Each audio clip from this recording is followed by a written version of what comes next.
Hello and welcome back to the EV Cafe Takeaway, a podcast focused on that zero-emission future that we all hope for. Every week, as you know, I'm joined by one of the wonderful EV Cafe team, and this week, as very often is the case, JC, I have John Curtis. Hello, mate. It's like Hinge and Bracket, or Morecambe and Unwise, as we call it. Well, and people, you can decide for yourselves who is the unwise by the end of this podcast. But every week we're joined by innovators, pioneers, collaborators in the industry. And it's sort of an exception this time, not in the sense of not an innovator, not a pioneer, not a collaborator, but not directly in our industry, but a man with a passion has been described as a total fireball of energy on stage. What a description. And having experienced it myself at CarFest this year, I am very excited to introduce the wonderful Rick Parfitt Jr. Yay! Rick, welcome, Rick. The crowd goes wild. Yeah. Crowd go wild. What an intro. Thanks, chaps. Well, it's deeply our pleasure to have you talking with us directly this time. So we haven't got the lovely Jason Plato in between us. You were delighting the crowds and the audiences at CarFest on the EV Cafe stage, in front of an enormous Iveco van. And you had a good time? Biblical weather as well, actually. I think everyone was in absolutely the right place, because just as we went on stage, it absolutely chucked it down, didn't it? You know, so I think we had a full audience. I like to think it was because obviously Plato and I were there, but I think there might be a strong element of weather permitting that might have actually bolstered our crowd just a little. We were the biggest umbrella in town, it has to be said. We're usually the biggest shower in town.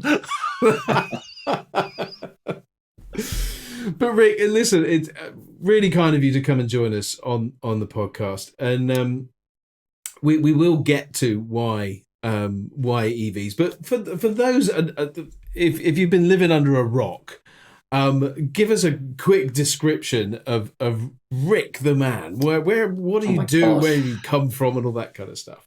Well, I mean, that's quite a lot to tell, really. I mean, to all intents and purposes, my name's Rick Parfitt Jr. I'm in a band, and I'm a now formerly mildly average race driver, and having won 2 British GT championships, both GT4 and GT3 titles, having raced in BTCC alongside Mr. Plato himself, and also having one of the most, well, I'd like to think one of the most successful event bands in the UK and beyond. So very lucky to be doing 2 of the things I'm most passionate about. Yeah, that's kind of it, really. Well, and for those, John, come in a second, but for those of you that don't know, I mean, Rick, we stumbled across Rick when we went to CarFest this year. CarFest, an amazing event, and Rick, I know you've been doing it a lot of years, but Rick joined us in the EV Cafe village and spoke with Jason Plato. But we discovered that, Rick, you are a bit of a fan of electric cars. Yeah. Now, you know, listen, I'm a petrol head, and oddly, you know, that in its own term is kind of archaic in a way now. You know, I'm a car head. You know, that would be the better way of describing it. And so, you know, I'm very lucky. I grew up around some cool stuff. My father was in a band called Status Quo, you know, and so he did fairly well in life, and so we had some cool cars when I was growing up, and so my love of cars was deeply inbred from day one. Inbred, that's the wrong term. Blimey. Honestly, can you tell I was gigging last night? I've had like 3 hours sleep. I'm absolutely a mess this morning. Anyway, so needless to say, I'm a big lover of all things automotive. And, you know, I raced go-karts for many, many years and was very fortunate to get into racing cars as well, thanks to the Ginetta ladder with Lawrence Tomlinson, etc., and went on to race with Bentley and stuff like that. However, you know, it's wonderful to see how cars evolve. I think I'm a fan of the future and the past, because I've got to the point where I've got a little stable of classic cars. I've got a Chesil 356 Speedster. No one can afford the real thing, so that's about as close as I can get, and I love it to pieces. And I've recently, I bought my dream poster car when I was a kid. I had a 328 GTS Ferrari on my wall, and I bought that, so I've got those as my thing. But my everyday car is a Porsche Taycan, and and I test drove a lot of different EVs before I went with the Taycan, because for me, I do a lot of miles up and down the country going to gigs and for festivals and for everything else. And everyone was telling me, oh, you can't do that, you'll have range anxiety, all of the things that, the common myths. That the strange thing is, I love the car so much in the sense of it's still very much a Porsche. The dynamics, the way it drives, the way it handles are very much Porsche. It's incredible. But I actually love the whole EV thing from a purely driving perspective, because the power is immediate. The torque curve is seamless. If you want to pass someone quickly, you can. Which is a safety feature in itself. Having that immediate torque is a safety feature, as well as obviously being mildly entertaining. But let's go with the safety angle here. Safety. And and obviously, so I'm a relative early adopter on that level, and so I've obviously got the Gen 1 Taycan. The second generation are already getting way more miles and are more efficient than this one. But I regularly get 250, just over 250 plus, and to be honest, that's enough time, because I also suffer from Crohn's disease. And so I have to stop every couple of hours minimum anyway, because I have to go to the loo. And so for me, it works just fine. And we did a big test in our Tesla, sorry, that was the other one I was going to buy. But we did a big test in the Taycan where we drove it down to Spain and learned to just trust the process. I typed in where I wanted to go and said I wanted, a percentage by the time I get down there, and it literally planned the entire route. And we trusted the process, and it was absolutely brilliant and faultless, to be honest. I've driven over to Germany and back as well, absolutely no problems whatsoever, and the network just keeps improving. And everyone was saying to me, oh no, before it only takes this amount of time, and you just get your drink and you go to the loo and stuff like that. And that's the common thing that everyone says, and genuinely that is the case. And it's just getting quicker and quicker with like 300 plus kilowatts. And, the Taycan is really good because I think I've got an inverter in it, so I can accept up to 300, and literally, I think the quickest was like 8 minutes I think I had like 40 miles in the tank and up to pretty much 100%, which is super quick. That's not much slower than when you're filling the tank with petrol. So at the moment, I fail to see the downside at all. And I think, as like with anything, of course, there are the environmental, they say about the battery production, and I get that, I do, and I understand that fully. But it's like any emerging technology, it will evolve and it will get better. And I think the way that everything is happening rapidly at the moment, I think it can only get better and better. But from a driver's perspective, how a car drives and handles, I think it's awesome. So much so that my wife, we got rid of her car, and we've also got a second EV. So we both drive electric, and she has the BMW iX40. And that's also an incredible machine. And the technology is unbelievable in that. I mean, I would say the technology in that is actually better than in the Porsche. But saying that, they're all great. I've driven Teslas, and they're, it's just unbelievable. I mean, that led the way. I couldn't believe it when I first got into a Model S. I was just like, this is nuts. And how it drove itself as well, which, I mean, this is the stuff that you only see in like Total Recall movies when I was a kid, it's just unbelievable, and Rachel's iX40 has the same thing. Obviously you have to keep your hands on the wheel, but on a long journey, it drives and it changes lanes and does everything itself. And it's amazing, when you're mildly tired coming back from a gig, and it just does the whole traffic thing really well by itself. It's amazing. So yeah, you could say I'm definitely a fan, and but I'm excited to see where it goes, basically. I was about to ask you that, because there's a logic to what's happening on the road and using EVs, that it will transition into racing. And ultimately, we will get to a point where you don't need drivers and you don't need refueling and you don't need to do all of the things that you've grown up doing.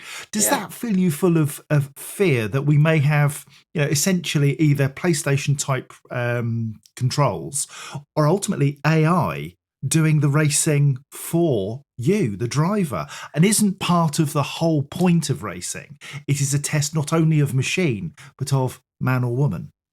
Well, I mean, the racing side, someone I know very well from the racing world is already testing completely autonomous race cars that are already single-seaters and they are already racing. And so that is already happening, and with a view to see what happens with that. From the electric side of racing, I'm very good friends with a lot of people on the Formula E grid. A couple of my former teammates in karting, Sam Bird, etc., who I've known for a million years, is a very good friend of mine. And we used to race together at Sandown Park and in various, karting events when we were younger. And so I know quite a lot of those boys. And listen, when it comes to racing, there's something visceral about noise.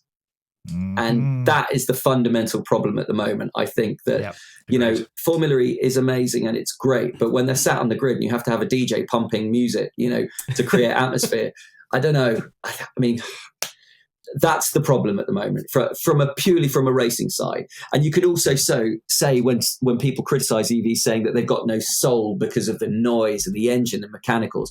And of course I get that. I'm a fan of old school engineering, as I told you. So I really do love that side of it.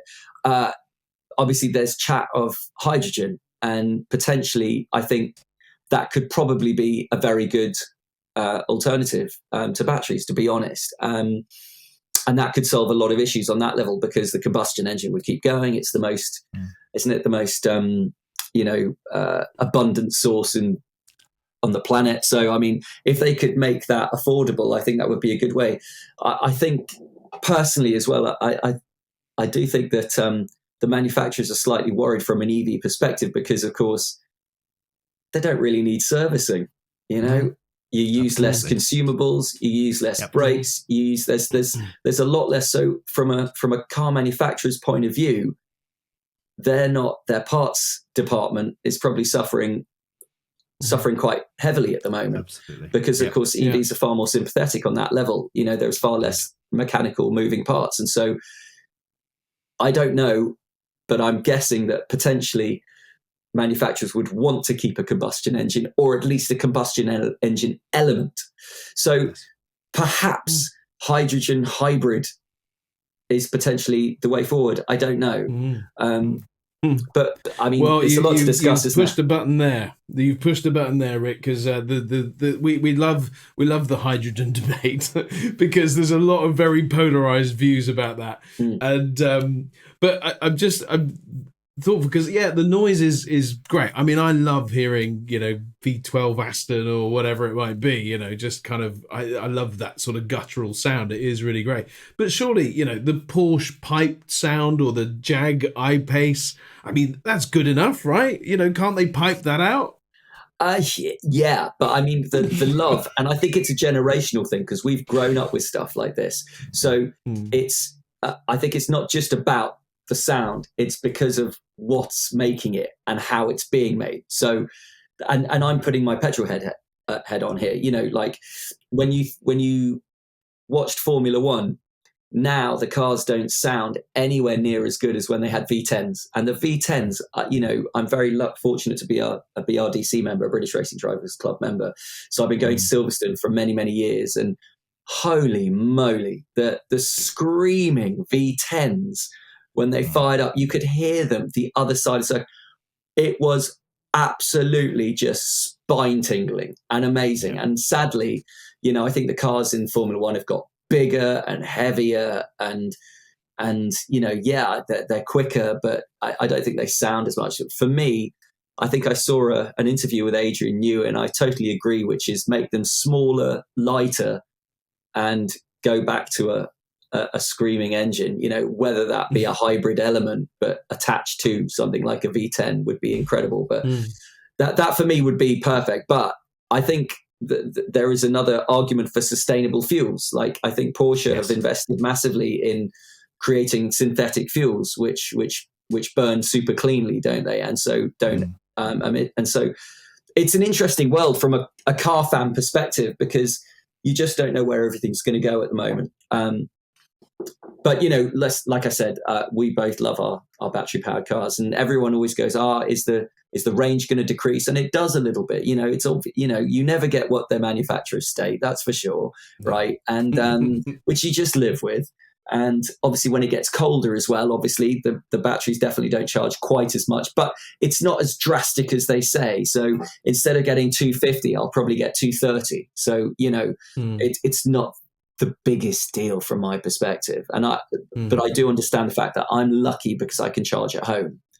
That is infrastructure from a perspective of everyone else having. If you lived in a block of flats, or if you have to park on the street, that I get is a bit of a hassle. So yeah. Before we get into that too much, Rick, let's go back a little bit to what you were talking about right at the top of the show, which was around your journey through racing and starting in karting and GT4 and Ginetta, GT4, GT3. There's an assumption in life that the higher up we go, the better it is, the more we like it, the more we enjoy it. And if you get to Formula One, that's the pinnacle. Having worked your way through the different classes, when did you have the most fun? Was it in karting, or was it as you climbed the ladder? I would actually say the most fun I had was probably in GT4. The cars, you could throw them around. You weren't worried about the damage bill massively. It was manageable. And I just felt super, super confident in a GT4 car. The GT3s I love; they're incredible. When you fired up, the V8 in the twin turbo V8 in the Bentley, it was just it was. I still to this day feel very lucky that I raced for 4 years with Bentley and Team Parker. Because I feel very privileged to have done that, because they don't build a GT3 car at the moment. And so I gave both version 1 and version 2 their first ever wins in Europe. So I feel very, very privileged about that. But coming back to what you said about was the fun, no, the higher up I got, the more expectation was sort of put onto me, and the more sponsorship you have to find, and looking after sponsors and doing everything. It became more of a job, and also, I'm my worst and harshest critic. So if it didn't go well, I'd beat myself up quite badly about it, and that's just the way it is, I guess. But I wouldn't say the fun element is when you're doing like a track day in a race car, and you can give some people some passenger rides. Yeah. And you put someone who has no idea, who think they can drive, or has no idea the difference between a race car and a road car, and they think it must be fairly similar. It's really not. Like a Citroen Saxo race car can probably beat a Porsche Turbo around Donington, because obviously it's flatter, it can corner better, it's probably on slicks. There are all these elements that, and obviously on the straight it'll get left, but it'll catch massively in the corners. Race cars are amazing like that. So where you can show people the difference, that was great fun. But I wouldn't say it gets any more fun the higher up you get. I would say the pressure increases, the seriousness increases, and the stress massively increases. When I was in British touring cars, I was having to learn very, very quickly, because I come from a very different way to drive. I mean, touring cars and GTs is like chalk and cheese. You might have 4 wheels and a steering wheel, but the whole attitude of racing and the whole strategy and the whole way you think and the mentality is completely different. I never thought about getting into someone's bumper, because you do that in a GT car, A, you're going off at 180 miles an hour, and B, you're going to end up with $100,000 damage bill. So that wasn't really done. the first corner I entered in touring cars, my bumper came off, my side, I got doored, both my wing mirrors were hit off by other people. I was just like, what is going on here? This is nuts. And so I had to quickly change my attitude on that. But at the same time, I made a mistake. I signed to a team that I shouldn't have signed to in the second year. And the car preparation and everything was completely subpar. And I had a car that was totally and utterly uncompetitive. And, but all my sponsors were expecting. And so I was trying my hardest to deliver for them. And, but the reality is we never had a chance. And the car was so off the pace and just wasn't being prepped well enough. And, and that became very, very stressful and mentally really hard. And of course, people, in the social media and everything else are going, why is Rick even doing this? He's tonking around at the back. They didn't think that the year before I was over a second faster. I haven't lost that time. It's just the fact that I had a way worse car. And so, it was very, very stressful. And it caused me to go, you know what, I've had enough of this now. And that's what caused me to retire, to be honest, which is not the way I wanted to finish the motorsport side of things. But it did coincide with the band really, really taking off as well. And so, to be honest, it was an easy decision because I probably wouldn't have been able to have given the time and that it deserved to race at that sort of level. So, but I'm not completely away. I will be hopefully jumping in next year and doing a few little fun things. I think I'm going to enter a C1 24-hour with a couple of mates, possibly a couple of touring car drivers as well. So we'll be doing something like that. It sounds like you're going to maintain the passionate element of it all and have the fun that you can have. So, I mean, it leads us quite nicely to that transition from, because, I mean, you've been, so you're son of Rick Parfitt. So music has been can't choose your parents, can you really? Or indeed your name. If I was going to, I'd have chosen one of the Beatles, but I'm joking. Sorry, Dad. No. I was going to say, you didn't do too bad. I mean, I grew up with Status Quo, so I think I was 6 when you were born, and I imagine that was a time where your dad was at his height, the early 70s, mid 70s, and remember many times, Status Quo on Top of the Pops. So grew up with that. And so Live Aid, 1985, Live Aid was like the pinnacle. Live Aid, For me, that was just the biggest moment for him. Dad always said that no one wanted to open it. No one wanted the opening slot. And then, of course, when Quo opened it, they said, we'll Smashed do it. They did it. Everyone realized, hang on a second, that was actually a master stroke. I think that was a big thing. But follow that. Yeah. And then apparently Dad went and got absolutely hammered. And then he said he can't remember much about the going on stage at the end in the evening. But he's got some good stories, none of which can be recanted. I'm sure we won't go into those stories. He definitely had some rock and roll stories. Oh yeah. So when did it first occur to you that that music and being in a band and kind of rocking out in a way that can only be described as a fireball of energy? When did it occur to you that this could be your future career? Well, I mean, I grew up around it, so there was always that passion. And when I'm very fortunate, obviously, to be side of stage, looking out onto thousands of people going nuts. I mean, that's a very intoxicating experience. And but at the same time, being the son of someone is actually, well, some people think it helps you. I would think within a music industry, it kind of hindered you. And I had several false starts, and and it just wasn't working out. And unfortunately, it does put your CD in those days, to the top of the pile, but it also comes with massive caveats, and people have an expectation of what they want you to sound like and what you want you to be.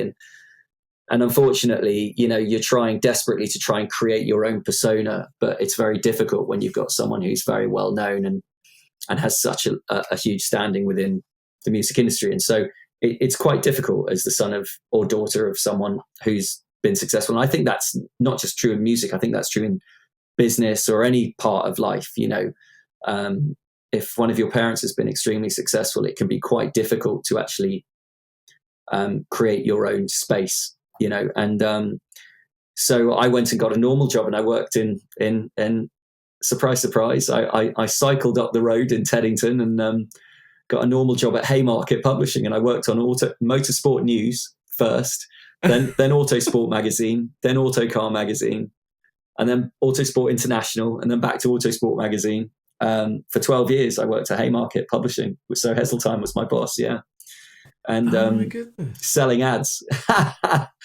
And no way. Yeah. I was on the ad sales team. It was mad. And then, but I was continuing to sing in town at a night called the Kitsch Lounge Riot. And that was where I really learned my trade, because you were alongside lots of other singers, whether it's from West End or famous singers, but they'd all come in with this house band.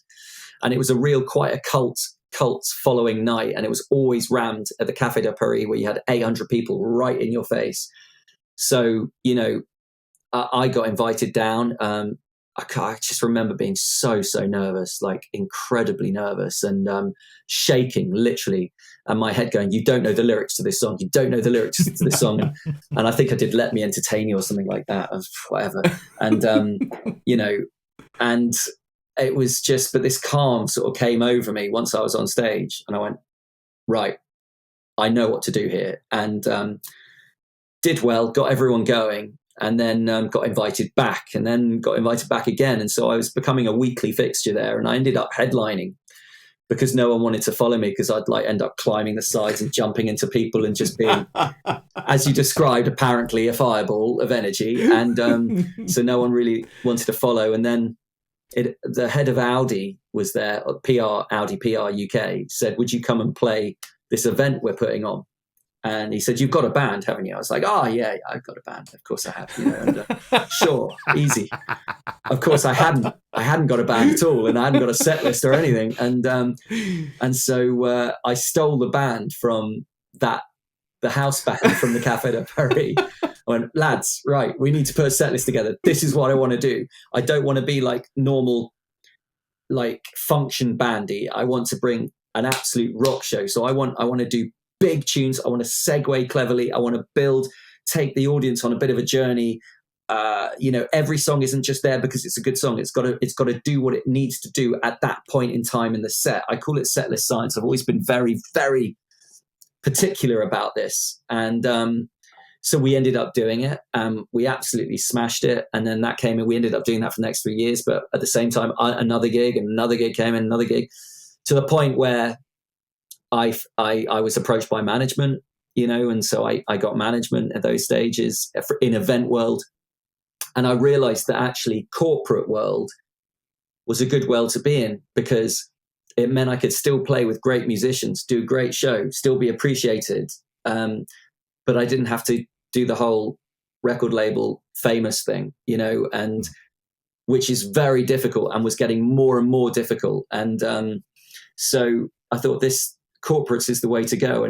And so I went headfirst into that with the aim of being the absolute best within that niche, and to bring something fresh and new, because there was sort of the function bandy, wedding bandy kind of bands, and there was famous people, but this was a massive void in the middle. And I sort of saw that, and I went, you know what, if I put a band together of some of the best session musicians in the UK, all who play with big name artists, all who I knew from my world, and we bring on a proper show so people feel like they're at a concert, even though they're at an event.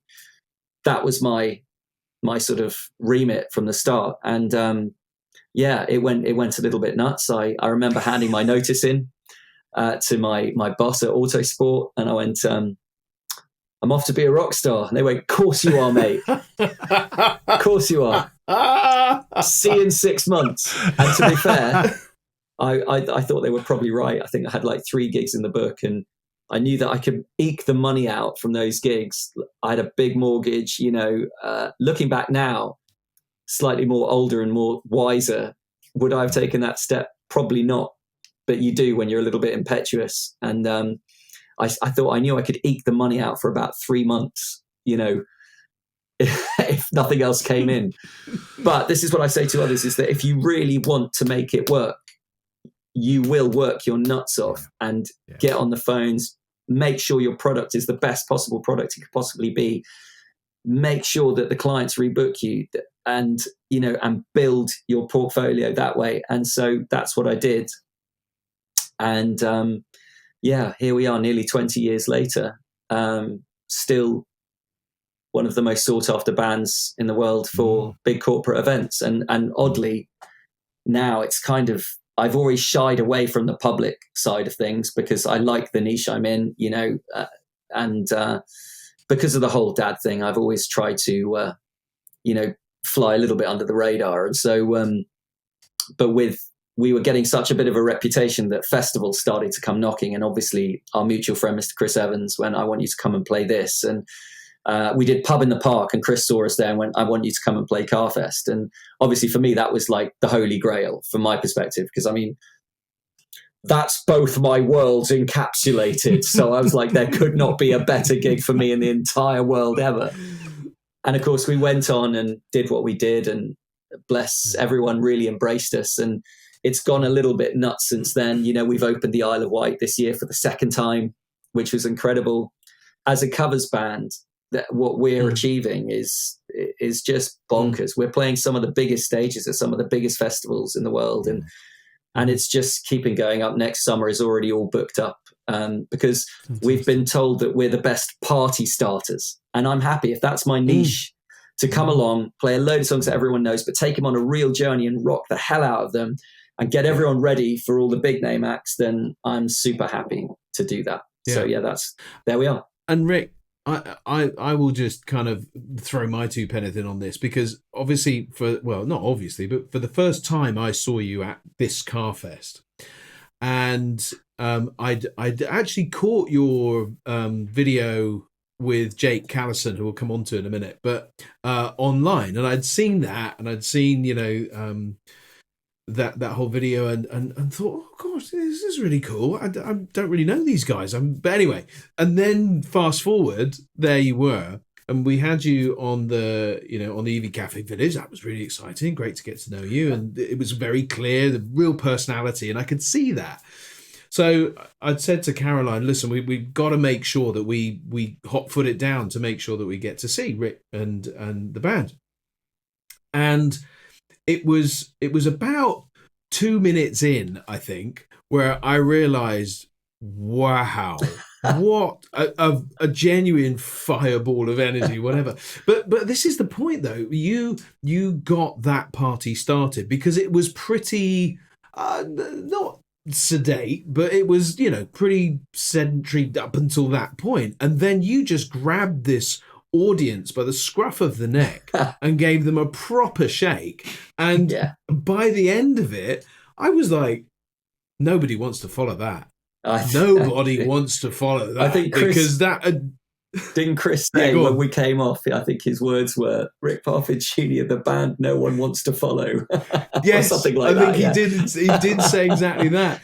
And I have to say, I didn't stick around. I can't quite remember. Oh, I think I can, but I probably oughtn't to say. But I didn't really stick around for the next band because I just thought, well, we've just seen.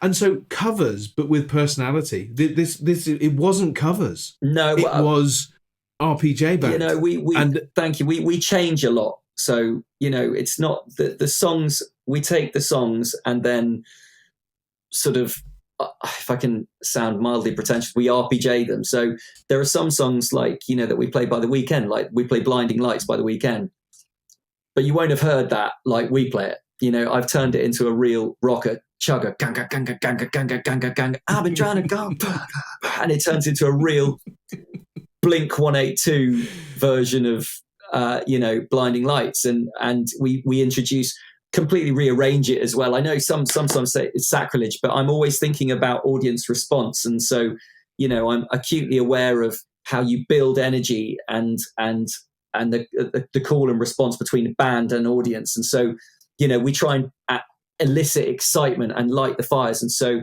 with that one, we've completely changed it. We put a breakdown part of it. We actually do a half-time sort of almost metal bit at the end, da ga ga ga ga ga ga, you know, and then which is so it doesn't sound terribly like the original, though there are obviously the normal bits. But we've done that with a lot of things. All of it is predicated to building atmosphere, building tension, building energy to big payoffs and making everyone feel like, yeah, that's what we've got to be part of.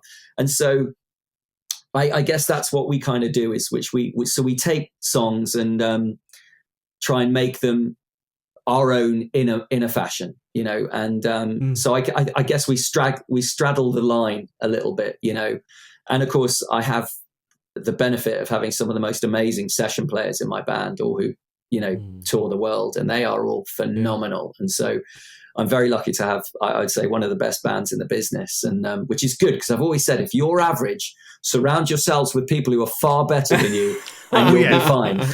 I'm there. Listen, Rick, something that's always fascinated me about people like you who are massively passionate and full of energy is that you reach a peak in your set where you are absolutely buzzing. You're almost in an existential state where you just go, I'm out having an out-of-body experience here. You stop and you come off stage and you go back to your hotel room, or the next day you go into Tesco to buy a tin of beans, and you're Rick Parfitt Jr. again. The guy who is humble and decent and a nice guy, really good with people. How the hell do you manage that massive peak and then back to normality? It's I mean, the fact is, I had the benefit of watching how Dad reacted for years, right? And I think he was uncomfortable with fame. I am not famous, and I don't want to be. So I'm really happy. For me, it's a job. If I've gone out there and elicited that response, it's wonderful and it feels amazing. But the overriding thing isn't, hey, check me out. It's actually not that. The only thing I feel like is I've done a good job. And then I come home and I just live a normal life with my wife and my dog, and I feel very fortunate to do that. Saying that, I have actually been recognized a few times this year in the most random places, and that's actually I genuinely don't really know how to deal with it. I'd sort of just give double thumbs up, to the person. I'm completely geeky. I'm a massive nerd and a big geek, and I don't quite know how to deal with it. When people make compliments and stuff after the gigs and stuff, I find it very difficult to take. It's not me. I just feel happy. I've made others happy, genuinely, and I really mean that. I think I have the best job in the world. If I've come away and everyone's just gone, we've had the best time, that's me done. I don't need the accolades or the applause or anything like that. It's a nice thing, and I feel very fortunate to be doing this. Bear in mind, I have the best job in the world, and the other thing is, as with COVID proved, it could all go in 24 hours. It could all just stop. So for me, I'm just focused on doing the best possible job I can. Every gig, whether we're playing an awards do for a big company, or whether we're playing a private event for only a handful of people, or whether we're going out to 100,000 people at Formula One or a festival or anything like that, our show will not change. I will go in absolutely 110% gung-ho, all guns blazing. That is the attitude. And I've instilled that within the band. Our show does not change. You will get whoever books us, whether it's a company or a big festival. Our job is to get however many people it is, front to back, going nuts. And I want everyone to come away and just say, whether it's 4 people or 100,000, to go away happy and going, wow, that was mega. That's it. And I see it as a job, and it almost resets after every gig. The gig's done, it's gone. The next gig is the one I've got to focus on. How can I make it better? How can I how can I hone my skills? How can I learn more? How can I take anything from different frontmen and go, wow, that's amazing. You know, what they did there from a performance perspective. I'm my own harshest critic, the band will tell you, but I am with them as well. You know, we look very loose and sort of like, you know, like a rock band having on, but trust me, this band is super, super, super drilled. We are absolutely, everyone knows exactly what we're doing. And that's the way I like it. It's the same with the race team. You know, you have to have everyone on point, you know, to give yourself the best possible chance of getting the best possible result. It's exactly the same. I go onto stage in the same way that I go into qualifying. I'm really competitive. I want to win. I want to win the gig. I want to win the crowd over. And there's a little element of, I want to make it as difficult as possible to be followed as well. I will be honest. There is an element of that, you know. And I remember when we played the previous year at Carfest, it was quite fun because Rick Astley was going on after us. And we know Rick, and I know a lot of his band, and Simon Merry, his drummer, has played with us as well. And, you know, of course, we did what we do. And the beautiful thing about my band is I can choose what the hell I want to play. So we could choose any song we want to do. So we've got that luxury, you know. And I remember he came on, just went, ladies and gentlemen, how'd you follow that? Rick's just played every song, the greatest song that's ever been written, you know. And he gave me a big hug afterwards and just went, that was epic. And it was really lovely. And we've had similar moments, you know, over this. Sorry if I'm talking too much over you guys. No, you can crack on. Just bring it on. I've had some amazing moments doing what we do. You know, I remember getting a call from Robert Plant, who's my absolute hero. Yeah, do you know what I mean? In fact, the story is, right, that he actually called, and he called via like the office number, and Rachel picked up, my wife, and went, okay, yes, no problem. Okay, perfect, fine. Put the phone down. Said, someone from Robert Plant wants you to play with him. Is he in events? Brilliant. What? I went, what? Robert? What? And then she said, oh, he's calling back in an hour. So I was like, fine. And I had this amazing chat with Robert, and he's saying, I've heard you guys the best of what you do, and I'm doing this event, and I'd love it if you could be my band, and if I'd be honored. I've still got the voicemail as well, where he said, I'd be honored to get up and sing with you. And you're like, okay, fine. And that was amazing. Rick, if I tell you that was exactly the reaction I had when Carfest said to us, we're going to get Rick Parfitt Jr. to come along onto your stage. We're like, on our stage? Oh my God. That's ridiculous. Seriously, it's not ridiculous. That is absolutely the truth. It was as though Robert Plant was coming. Well, seriously, and we weren't disappointed. I cannot understand that sort of excitement for me. Bless you. And but we've had, like I said, we've played with Stereophonics in where we were playing in Barcelona. They were on a stage over there. We were on this stage. They were all going like this before as we finished our set. You know, we've played all over the world. In Boston, I was joined by one of my heroes, a singer called Lou Gramm from Foreigner. Came on and did, you know, I've been waiting for a girl like you, and all that. It was incredible doing. I want to know what love is, and which was amazing. Oh God, there's been so many. We toured in the States with Belinda Carlisle and Rick Astley, which was amazing. That was really fun. We played a big gig in Boston and Atlanta. We played with Spandau Ballet in Boston, which was amazing. Wow. The boys it was so funny. Like, you could tell the difference between a working band and Spandau, right? So in the sense of like what we do and them being famous and rock stars, we had our dressing room next to theirs. Our dressing room, there were about 20 bottles of water, you know, and fruit selection, and all of us sitting going, right, how can we make this better? All of us analysing the set. And then next door, they were getting hammered. Absolutely hammered.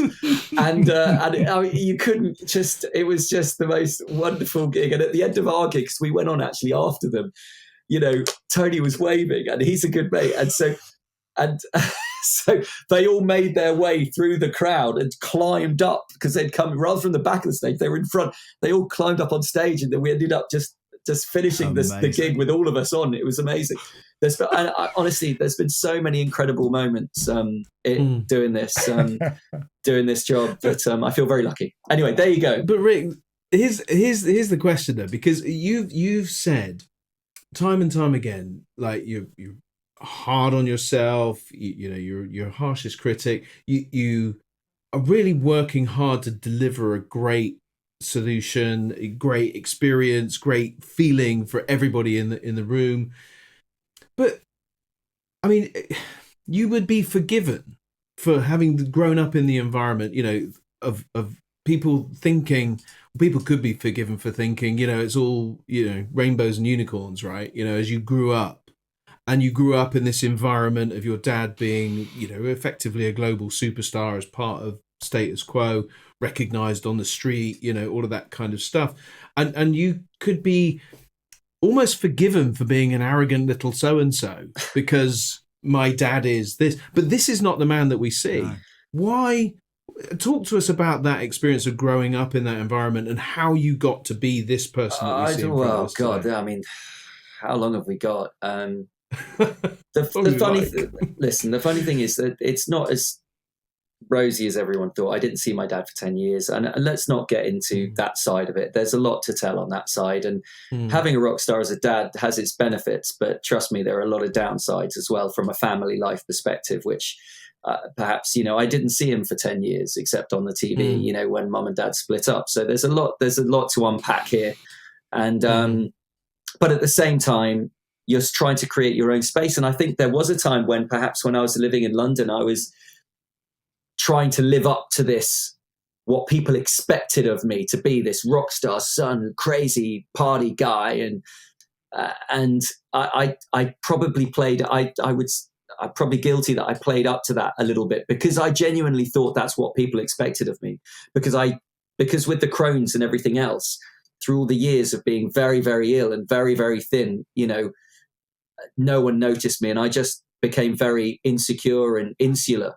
And so this was the act, and I put this act on a lot. And it took me a lot of years to become actually quite happy with who I was and actually go, you know what, I don't need to be this. I don't need to be acting. And it affected relationships and everything else as well, because I thought people were only interested in that person and not the real person, which is a bit geeky, a bit nerdy, and unfortunately has a bit of an illness and can actually suffer quite badly. And I would sense, in essence, say I was quite a boring person.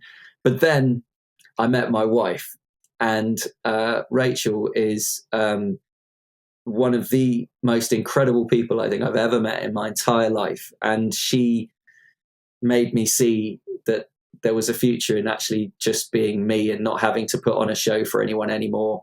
And she believed in my talent. She's a very clever girl. She manages the band and also two of our other businesses as well. And she's an incredible person. Her work ethic is unbelievable. Everyone who knows her, she's a very, very together, solid and level person. And we've always said our relationship is like that, like her and me. She's like a nice level line, and I'm like this. and that is how it works. And genuinely, that's what I think changed me as a person, was finding the right person who actually saw who I was for me, as opposed to the environment and that I was placing myself in. And as soon as I met her, I removed myself from that environment and realized that my future was just about looking for all the good things in life. And I feel very fortunate. So there you go. Fantastic. And thank you for giving us a taste of that. You've touched on the fact of Crohn's a couple of times, and I know you're we're not talking a lot about EVs at the moment, are we? We can come back to that. We like to understand the man behind the battery powered car, the steering wheel. Yes, yeah. We'll come on to that. Forgive us, Rick. No, it's cool. So it's fine. Yeah. Carry on. But I did think that it would be important from your perspective, because I think, what we see here is somebody that is very passionate about life and living and giving people opportunities and all of that sort of stuff. But, and, you've suffered for many years with Crohn's. I mean, how does that affect you, and why, how is it helping to kind of move things forward for that charity that you support? Well, at the moment, I'm really lucky. I was one of the last big operations to happen in 2020, just before COVID hit. And I was in Guy's and St Thomas's as well when the first case came into the hospital, and everyone was like panicking and stuff. I've suffered from Crohn's since I was 9 years old. I've had 4 major bowel resections, and what people don't realize is all through my teenage years, I was very, very ill. And so this, unfortunately, is where you're meant to form your character and become, the gung-ho person. But I was very, very thin and very ill. And so I wouldn't go to parties because I would need to go to the loo, or I'd be in pain. And, and that was it. At my 21st birthday, I was 5.5 stone, sat in a hospital with everything ripped up, and dark thoughts start entering your head going, is this my life? When everyone else is starting to get ahead and do what they want to do, and I couldn't. And it was horrible, to be honest. But then remission happens, as in it was worth going through, and get the long recovery was great. And at 20, I've always said my life truly sort of began at 23 when I had the first major bowel resection, because suddenly I started to actually feel virtually normal again, and I could put on weight and not dress like an onion and not feel like I was apologizing for myself. And also girls started taking a bit of an interest, which was great, and then naturally I got better and went nuts, for a few years to try and make up for it. And, and then obviously, that was kind of what it is. And then unfortunately it came back with a vengeance.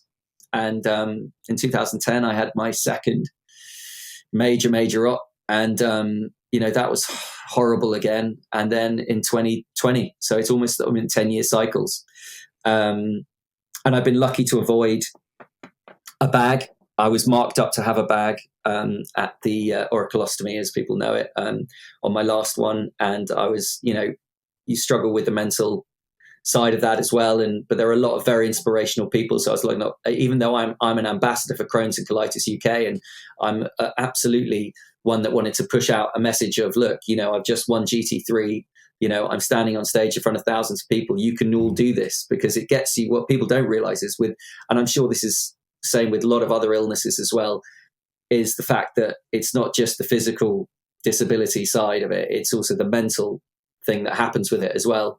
Like I said, I still carry the scars of the insecurity and the sort of the insular person I was, because those are just character traits which are very difficult to get rid of when they've been so prevalent within your formative years. And so I've always said, go out and achieve with what you do, but surround yourself with good people who understand what it is you are and who it is you are and what you're going through. And like I said, I have the most amazing wife in the world, and that's what got me through a lot of dark times. And in my later life, managed to basically turn me into the person that I actually always kind of wanted to be, essentially. And so it is one of those things that I've had to live with. When I was racing, there were moments when I was literally on the floor crying, in the motorhome, and I'd actually take painkillers, as many painkillers as I could, and then put my helmet on and get in the car and drive. At Silverstone, the picture which is behind me up there,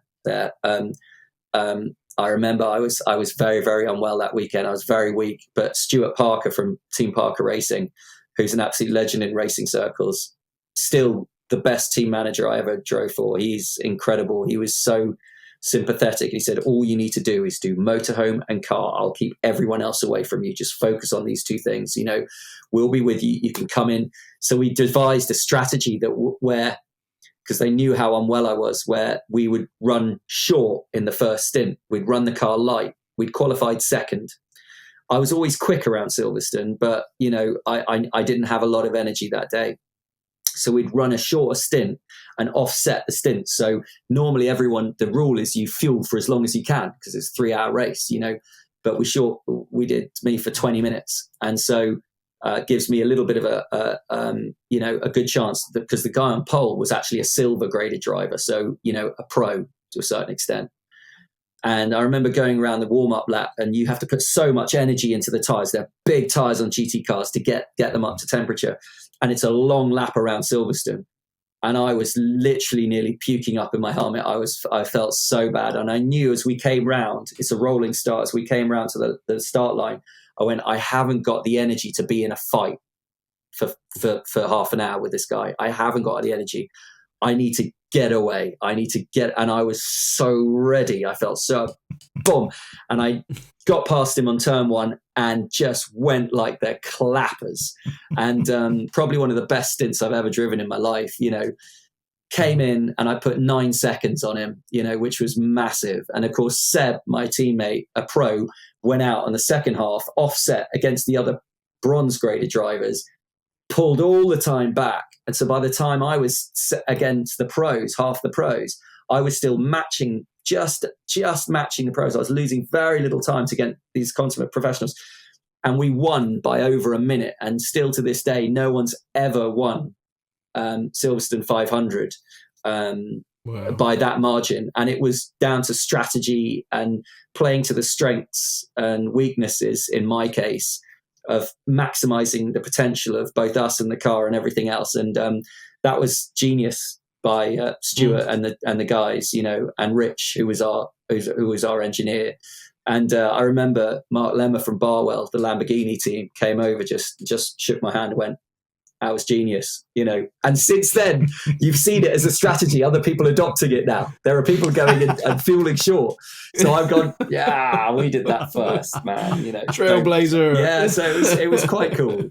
It was quite cool. Yeah. Fantastic. Now you called it out, Rick, and you said we've not talked much about EVs. And as an EV ambassador almost, you must have petrol head friends who come to you and say, why do you drive that thing? Yeah. What do you say to them? Well, I literally had one the other day. One of my oldest friends used to work on Autosport with me. He was actually my ad manager, right? He's honestly one of my oldest friends. We're both absolute car nuts. And so he was just like, I don't want to like this. I'm not going to like it. It's just the way it is. And he came up because he was buying a Lotus Esprit. Dear, oh dear, that didn't go well.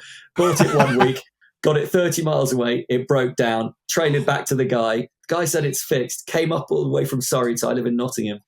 We went to Doncaster, picked it up again. We got it within 2 miles of my house. It broke down again.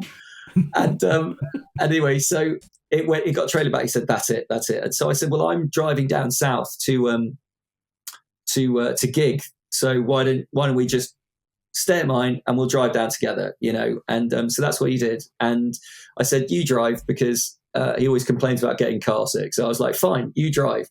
And we drove the Taycan all the way back. And he just went, oh my God. He went, it's phenomenal. He said the power, I was exactly. and he just went, and also the way it rides and on long journeys, he was just going, this is just, you could just cross continents with this. And I was like, I know, it's mega. And, and so he got it and he went, okay, I get it. That's it. And now he's buying an EV now, he's buying an electric car. And bums on seats. Yeah. And this is the thing. It can only get better. So like I said, but it was interesting. And he was one of the most toughest people to convince. Because he has lots of cars. He's got an E-Type, oh God, he changes his cars like the wind. We're both like as bad as each other. It's atrocious. And, but he was completely sold by the end of it. He understood it. And all the comments, I think, mostly come from people who haven't lived with one. I am a petrol head. I have an interesting life where I need to rely on the car to get me to places, and and I could be gigging in the middle of nowhere as well. So sometimes if you're like, I don't know, gigging in Brecon Beacons or somewhere in rolling Welsh hills, you've got to be a little bit more savvy about where it is. But the weird thing is, you go, okay, I'm going to stop there and fill it up for 12 minutes and have 100%, then I'll get there. And then the next day I can get back to here and just do another 12 minutes where I get a cup of tea and get home. So there is a little bit of planning sometimes. But at the moment, I've only ever had range anxiety once. And that was only because one of the place that I went to, they weren't working. And so that's the only other thing I would say at the moment is on occasions, so, there needs to be a bit more consistency on some of the chargers working, but that's just getting better and better and better now, But apart from that, like I said, Germany and back, no problem. Spain to the bottom of Spain and back, no problem. It was amazing. Super. And given that electric technology is moving on to the degree it is, with your passion, your mindset, your love of this technology, what do you think is needed in the automotive industry to really kind of move this forward? Because you could argue that some people are that it's stalling a bit, but you seem to bring something different and communicate in a way. Do you think the industry is missing something? Should we be doing something different to get the message out there? I just think it's just I think it's we're in limbo at the moment. I think no one quite knows which is the quintessential way forward. No one wants to fully commit to batteries because, of course, of the environmental impact of the batteries. I get that. But it's like anything. If they fully committed, I'm sure that there are some extremely clever people in the world who would come up with the technology to make them recyclable and made out of things that maybe can conduct better than having to dig up the earth to actually make them. I have no doubt that it must be possible. The human being is capable of amazing things. And also the fact that everyone says about the battery, if you could get I feel pretty certain it won't be long now before batteries are doing 450, 500 miles, and I think some already are, to be honest, that's amazing, right? If you think about the lack of energy that you'd actually be using in total consumption is great, but the benefits of the drivability and everything else, if you can keep all of those factors together, plus the fact that if, after 8 years, because we all worry that, 8 years, the batteries won't be worth, and then the car's scrap, there's got to be a technology, which I'm hoping that by the time my car gets to 8 years old, there'll be aftermarket people who go, you pop in, they pop the engine out and they pop the, the battery out and pop a new one in. I hope there'll be even aftermarket ones, and it'll be better and with more denser cells, which will give me more range and whatever else, So I think that the technology needs to just move on and, dispel some of those myths, and if they aren't myths, then actually provide the solutions for it. It's as simple as that. And I'm sure that, if we don't do it, listen, the Chinese obviously are leading the way. You see some of their efforts with regards to the electric car market, and you've got to say it's amazing. Some of the BYD and what was that? The thing I was next to at Carfest, the Yang Wang. I mean that would be a stumbling block for me. What do you drive? Wow, I drive a Yang Wang. Yang Wang. That would be a stumbling block for me. But as a car and as a thing, localized name. As a car and as a thing, holy moly, it was amazing. So I just think there needs to be solutions to make the batteries greener and sustainable, but longer range. And also swappable, and also the point where perhaps, I'd love it to be like an iPhone, where if you drive over a certain pad, you have an app and you switch it and it charges like that, or something comes down from the car and touches it and charges the battery. And then when you switch it on, it goes up or something like that. That would be amazing. Obviously infrastructure would be incredible to be able to do that, but maybe they could be pads as opposed to layering it under the thing.